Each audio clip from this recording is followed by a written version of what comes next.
All right, folks, we made it out. We're out foraging a bit here on the Oregon coast.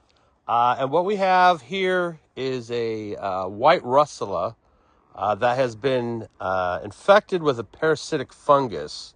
And the fungus will turn that white mushroom into a lobster mushroom, which is a very, very distinct color. And I want to show you some of these varieties of or strains of mushrooms that are easily identifiable. There's not going to be anything out here that you're really going to find that's going to be as bright, brilliant orange as this coming out of the ground. And you can see here that parasitic fungus is still taking its hold on this cap here. So the end result of this cap being infected by this parasitic fungus is it's going to turn into this cone-shaped lobster mushroom. And they build these little frumps. And these little frumps will pop out of the ground, so you have to be with a friend who's smart enough to see them. And what you reveal is dinner. Like dinner on a delicacy level. This lobster mushroom right here, it's going to give you all of the proteins and aminos and all that good shit that you need to be a healthy, strong, young individual. You can see this frump over here is a very large frump. The bell of this mushroom is still in the process of being infected. So as we remove this and we reveal this, here we go. There's another very beautiful, beautiful mushroom. We found a really nice trail, easy for a handicapped person such as myself to walk on. And I could not be more excited. I'm here with GoatHead, and he's helping me hike these trails. So this is foraging in a little bit early fall, like middle of summer, out here on the Oregon coast. All right, everyone out there. So now we have our mushrooms and we have to clean them. These lobster mushrooms hold up really well. They're very firm, so you can really wash them well. Get in there. I like to use a brush, a little toothbrush. Get in there, scrub them up, make them pretty and clean. As you can see, the fungus on this one, the infecting fungus, was just starting to take hold. So this mushroom is in beautiful, beautiful shape. So I'm just going to go ahead and come along here and clean these up. And now this bottom section here, I'll just cut that off.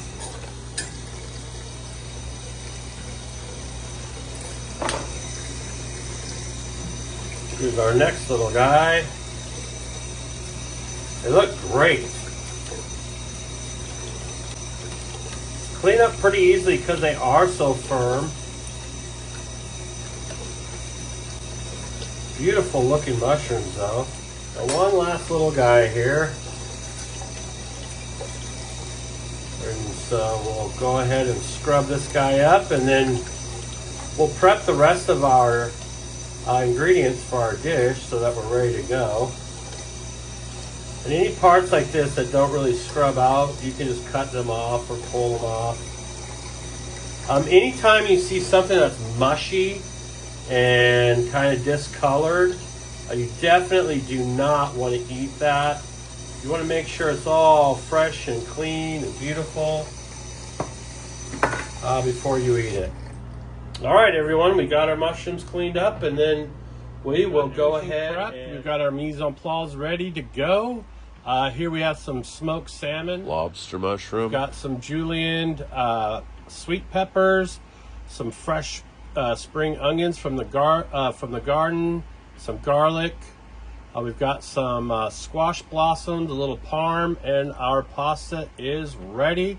And then we're going to give it a little dash of lemon at the end. All right, so we are ready to fire this dish off. The first thing we need to do is kind of sweat our mushrooms.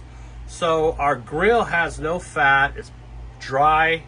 You definitely want to get these on there so that they can kind of release any of the juices that they might have, especially with some of the other mushrooms that are maybe not quite as firm. So we'll just get these guys on here, get these grilling.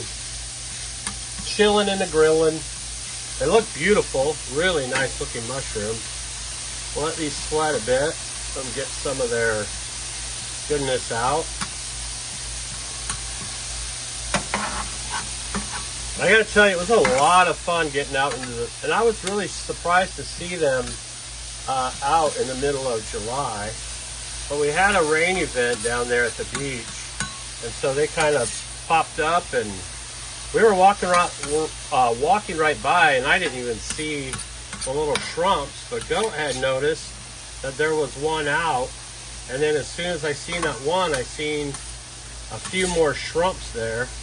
As you can see, it is releasing moisture now. Get this spread out. And so once we get these cooked down a bit, we'll start adding the rest of our stuff. And then once that happens, this is gonna go pretty fast, like pretty fast. And I will be adding a little fat here once these kind of cook down a bit. I will be adding some fat for flavor, just to kind of give a little unctuousness to the dish. Get these cooked down. If you don't cook these down, also they're kind of tough. You want these to be a little pliable. Get these going.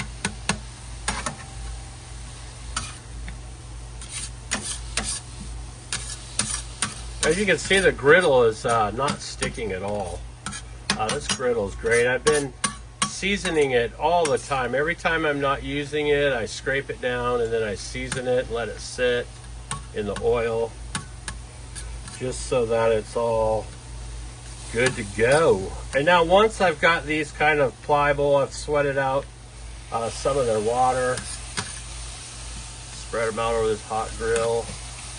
I'll go ahead and introduce some of the vegetables that take a little longer, like my peppers. Get those going. All right, now that we've sweat these down, we're gonna add a little white wine. Kind of steam them up a little bit, get them going. Deglaze anything that might have been on the griddle. I'm also gonna add my fat, which I'm gonna use a little bit of bacon grease.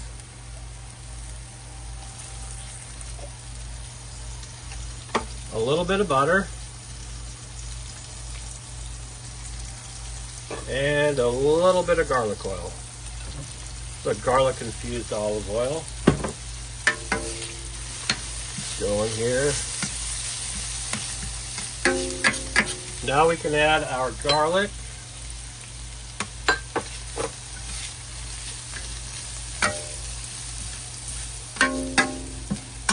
I got that minced up pretty well, so that'll cook up pretty fast.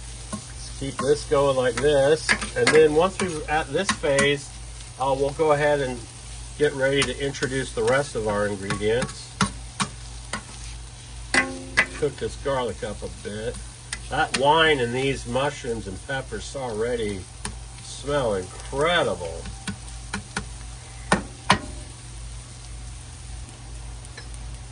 All right, now we'll go ahead and drop our green onions on here. These are the spring onions from the garden. Get those cooked down a bit. All right, we're looking good here. Now we'll go ahead and add some of our salmon. Got some smoked salmon from Tony's Fish House here in Oregon City. Get that in there, get that going. Do a little more wine. Okay, now we'll toss in our pasta.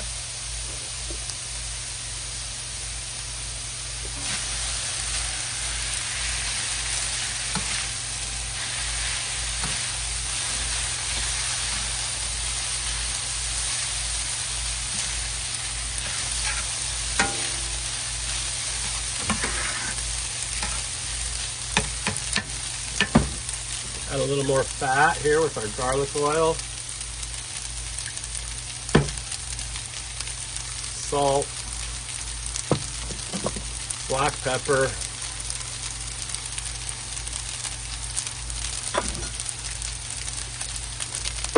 Add our fresh herbs. This is a little bit of oregano, a little bit of thyme, and a tiny, tiny bit of rosemary. I don't go heavy on the rosemary.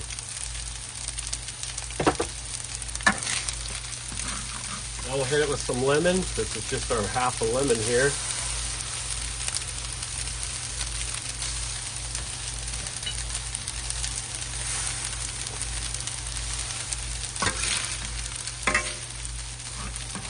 A little more fat, just a little more butter. We'll add our squash blossoms, a little more salmon.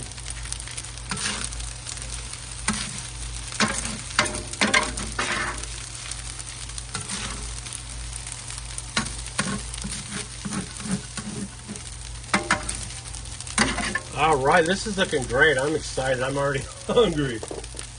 All right, so now we're going to top this with a little parm. Just let that set. Kind of heat up.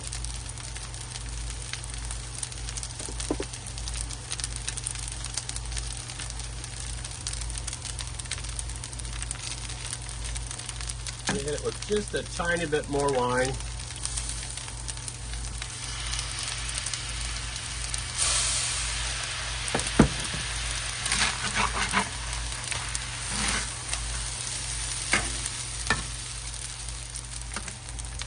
All right, so it's ready to go. I'm gonna serve this up. Just in the plate here. Got all these peppers and the salmon, all these lobster mushrooms.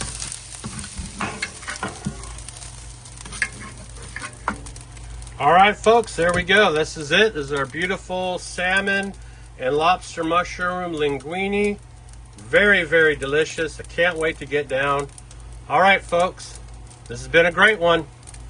Take care of each other. It's not that hard. Growers love.